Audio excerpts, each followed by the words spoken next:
So now that I can resize, you will see that it will snap to each grid part. So it looks like it's snapping almost. Let's just go ahead and turn these two off. And let's just increase the size to 50 by 50. Okay, so you can see that the element is now snapping to this grid. It's a 50 by 50 grid that it's snapping to. It will just snap in the X and Y axis. Now we do have a problem here that we have this absolutely tiny now, and you can go ahead and fix that with the minimum width and the minimum height option, which we're going to be taking a look at a bit later. Now let's just say you had this object and you wanted to only allow resizing on a particular angle of this. So you wanted this to be a handle here and this to be a handle, but you didn't want these two here to be handles, which at the moment can't because they are at the end of the document. So let's just say I only wanted this right hand side to be draggable, and I didn't want it to be able to resize downwards. We're going to go ahead and look at the handle option now. So let's go. So it's the handles option, and in here you can specify a comma separated list of values, all being their direction. So for example, you could have N for north, E for east, S for south, and W for west, and you can specify these comma separated, so you can choose where you want it to be draggable from. So for example, if I was just to say east, that would be the very right hand side here. You'll also notice that the small resizing triangle has gone as well. That's because we've now specified the handles that this can be resized from and can no longer be resized from here.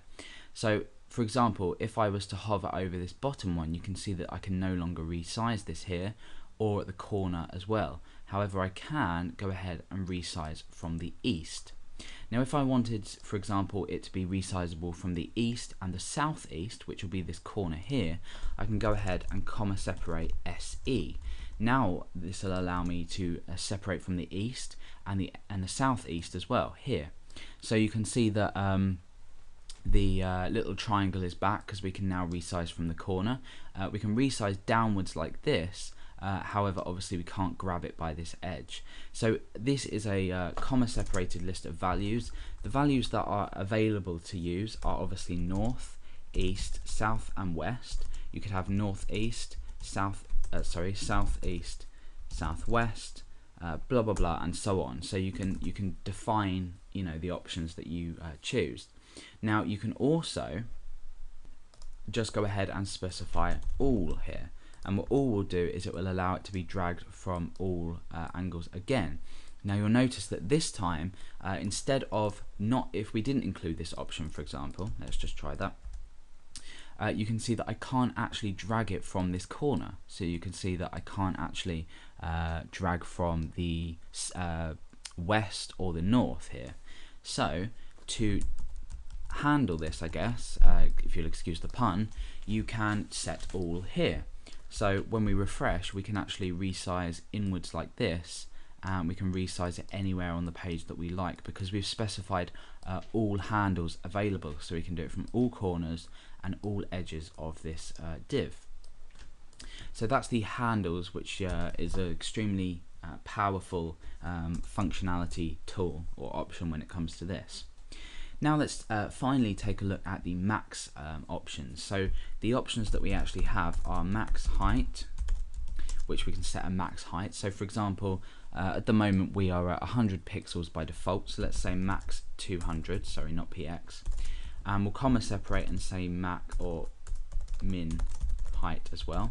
So the minimum height I want it to be is 100, and let's go ahead and specify a max width, and we'll set this to 200, and also a minimum width as well. We'll set this to 100.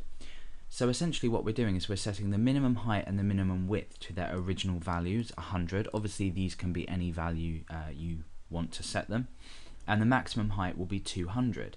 So let's go ahead and refresh. You can see that when I drag inwards it doesn't work. The minimum width and the minimum height are now 100, so this won't work dragging it in. when I drag it out, you can see it ends at the 200px margin. So now that I've specified a minimum width and a minimum height, it's constrained to this particular region. So we've taken a look now at all the options that I felt were useful to practical applications. There are a variety of other options which you can go and take a look at in the jQuery documentation. There are also events associated with this. So for example, whilst I'm resizing, an event could take place. So we could, for example, as the box is being resized or as the element is being resized, I could go ahead and feedback inside of here or under here the actual size of the box. So there's a variety of things you can do with this. However, these are the practical applications or the practical options that you can use within this interaction in jQuery UI. So my recommendation would be to go ahead and play around with things such as you're resizing, maybe going and putting the coordinates or the size of the box inside of this div while you're resizing it. So yep, that's all the options that I felt necessary. Like I said, go and take a look at the events and play around with this. It's an extremely powerful and option-filled interaction.